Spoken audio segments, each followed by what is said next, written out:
with Frog and Toad. Tomorrow, Toad woke up. "Drat," he said, "this house is a mess. I have so much work to do." Frog looked through the window. "Toad, you were right," said Frog. "It is a mess." Toad pulled the covers over his head. "I will do it tomorrow," said Toad. "Today I will take life easy." Frog came into the house. "Toad," said Frog, "your pants and jacket are lying on the floor." "Tomorrow," said Toad from under the covers. "Your kitchen sink is filled with dirty dishes," said Frog. "Tomorrow," said Toad, "there is dust on your chairs." "Tomorrow," said Toad, "your windows need scrubbing," said Frog. "Your plants need watering." "Tomorrow," said Toad, "I will do it all tomorrow." Toad sat on the edge of his bed. "Blah," said Toad, "I feel down in the dumps." "Why?" asked Frog.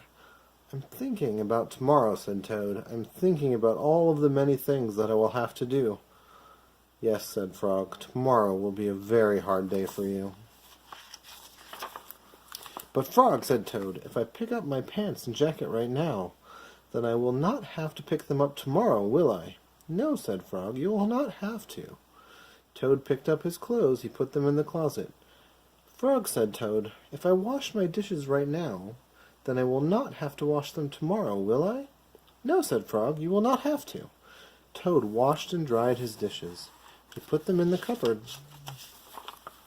"Frog," said Toad, "if I dust my chairs and scrub my windows and water my plants right now, then I will not have to do it tomorrow, will I?" "No," said Frog, "you will not have to do any of it." Toad dusted his chairs. He scrubbed his windows. He watered his plants. "There," said Toad, "now I feel better. I am not in the dumps any more." "Why?" asked Frog. "Because I have done all that work," said Toad. "Now I can save tomorrow for something that I really want to do." "What is that?" asked Frog. "Tomorrow," said Toad, "I can just take life easy." Toad went back to bed. He pulled the covers over his head and fell asleep. The Kite. Frog and Toad went out to fly a kite. They went to a large meadow where the wind was strong. "Our kite will fly up and up," said Frog. "It will fly all the way up to the top of the sky." "Toad," said Frog, "I will hold the ball of string. You hold the kite and run." Toad ran across the meadow. He ran as fast as his short legs could carry him. The kite went up in the air. It fell to the ground with a bump. Toad heard laughter. 3 robins were sitting in a bush. "That kite will not fly," said the robins. "You may as well give up." Toad ran back to Frog. "Frog," said Toad, "this kite will not fly. I give up." "We must make a second try," said Frog. "Wave the kite over your head. Perhaps that will make it fly." Toad ran back across the meadow. He waved the kite over his head. The kite went up in the air and then fell down with a thud. "What a joke," said the robins. "That kite will never get off the ground." Toad ran back to Frog. "This kite is a joke," he said. "It will never get off the ground." "We have to make a third try," said Frog.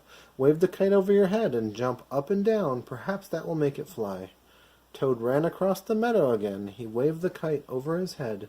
He jumped up and down. The kite went up in the air and crashed down into the grass.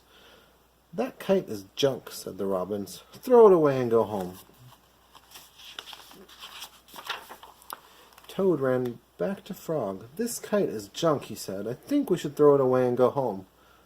"Toad," said Frog, "we need one more try. Wave the kite over your head, jump up and down, and shout, 'Up, kite, up!'" Toad ran across the meadow. He waved the kite over his head. He jumped up and down. He shouted, "Up, kite, up!" The kite flew into the air. It climbed higher and higher. "We did it!" cried Toad. "Yes," said Frog. "If a running try did not work, and running and waving try did not work, and a running, waving, and jumping try did not work, I knew that a running, waving, jumping, and shouting try just had to work." The robins flew out of the bush, but they could not fly as high as the kite. Frog and Toad sat and watched their kite. It seemed to be flying way up at the top of the sky. Shivers. The night was cold and dark. "Listen to the wind howling in the trees," said Frog. "What a fine time for a ghost story." Toad moved deeper into his chair. "Toad," asked Frog, "don't you like to be scared? Don't you like to feel the shivers?" "I'm not too sure," said Toad. Frog made a fresh pot of tea. He sat down and began a story. "When I was small," said Frog, "my mother and father and I went out for a picnic. On the way home we lost our way. My mother was worried. 'We must get home,' she said. 'We do not want to meet the old dark frog.' 'Who is that?' I asked. 'A terrible ghost,' said my father. 'He comes out at night and eats little frog children for supper.'" Toad sipped his tea. "Frog," he asked, "are you making this up?" "Maybe yes, and maybe no," said Frog. "My mother and father went to search for a path," said Frog. "They told me to wait until they came back. I sat under a tree and waited. The woods became dark. I was afraid. Then I saw two huge eyes. It was the old dark frog. He was standing near me."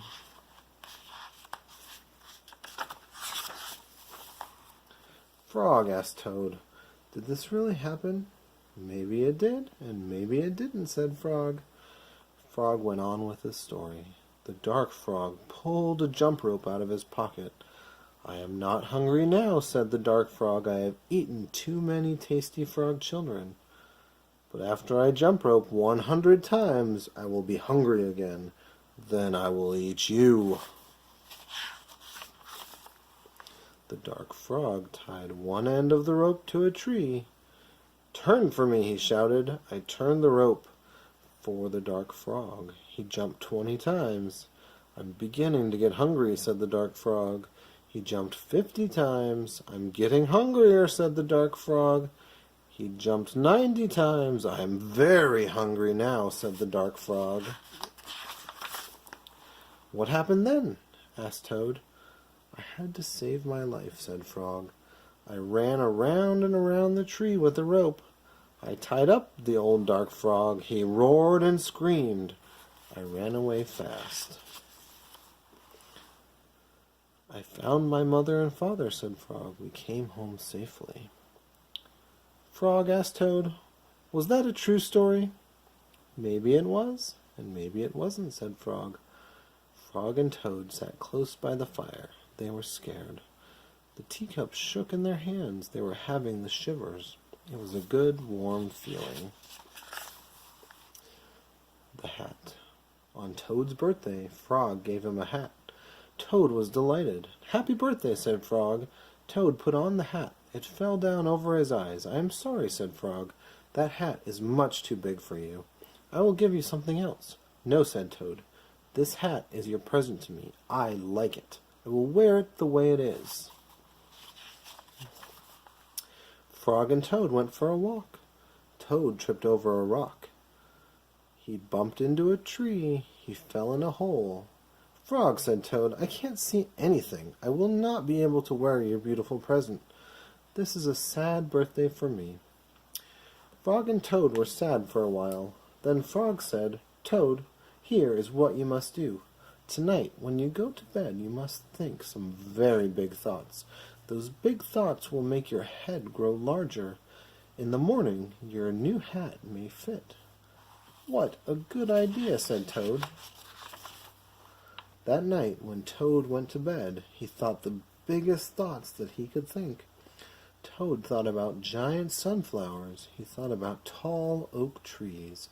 He thought about high mountains covered with snow. Then Toad fell asleep. Frog came into Toad's house. He came in quietly. Frog found the hat and took it to his house. Frog poured some water on the hat. He put the hat in a warm place to dry. It began to shrink. That hat grew smaller and smaller. Frog went back to Toad's house. Toad was still fast asleep. Frog put the hat back on the hook where he found it. When Toad woke up in the morning, he put the hat on his head. It was just the right size.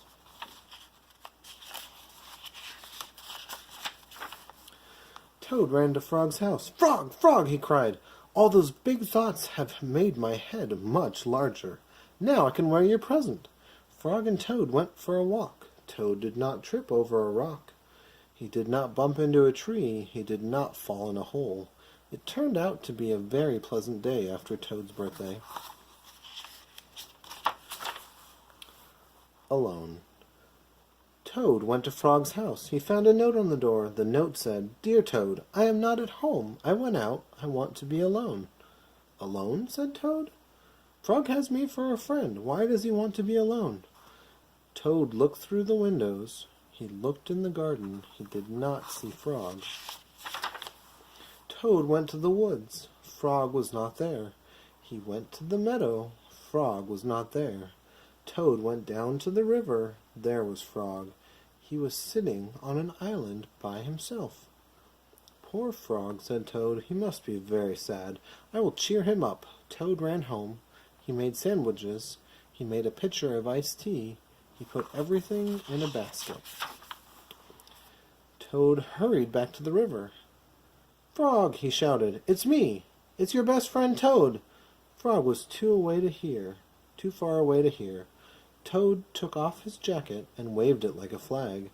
Frog was too far away to see. Toad shouted and waved, but it was no use. Frog sat on the island. He did not see or hear Toad. A turtle swam by. Toad climbed on the turtle's back. "Turtle," said Toad, "carry me to that island. Frog is there. He wants to be alone." "If Frog wants to be alone," said the turtle, "why don't you leave him alone?" "Maybe you are right," said Toad. "Maybe Frog does not want to see me. Maybe he does not want me to be his friend any more." "Yes, maybe," said the turtle as he swam to the island.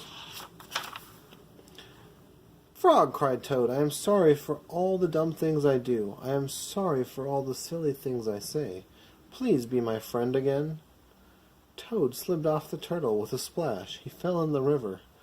Frog pulled Toad up onto the island. Toad looked in the basket. The sandwiches were wet. The pitcher of iced tea was empty. "Our lunch is spoiled," said Toad. "I made it for you, Frog, so that you would be happy." "But Toad," said Frog, "I am happy. I am very happy. This morning when I woke up I felt good because the sun was shining. I felt good because I was a frog, and I felt good because I have you for a friend. I wanted to be alone. I wanted to think about how fine everything is." "Oh," said Toad, "I guess that is a very good reason for wanting to be alone." "Now," said Frog, "I will be glad not to be alone. Let's eat lunch." Frog and Toad stayed on the island all afternoon. They ate wet sandwiches without iced tea. They were two close friends, sitting alone together. The end.